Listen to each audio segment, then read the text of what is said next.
Let's get some ambiance. Oh, sensual. You can get the leg too. There he goes.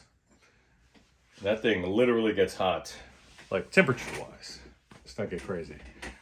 Eric, I've got your Vox product back there, across my right shoulder, over my right shoulder, it's not across it.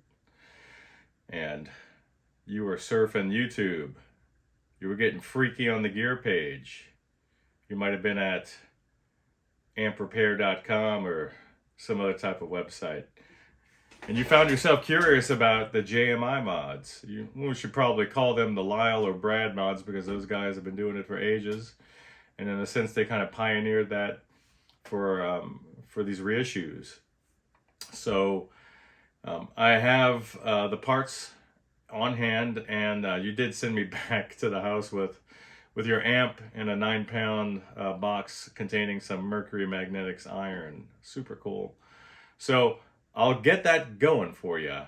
Maybe not tonight, probably tonight, maybe. But definitely tomorrow morning I can get underway with that. So, oh yeah, the shirt. You can always tell when I'm at the bottom of my laundry or at the cusp of a new laundry cycle when you start seeing shirts I used to wear when I was a single man starting to surface again. And let me tell you, brother, this shirt used to get me in some trouble with the ladies, but that's all right.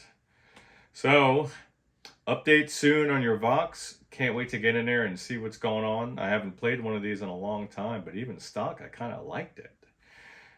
Even with the native tone stack, as it came from the factory, I thought it was a pretty cool amp.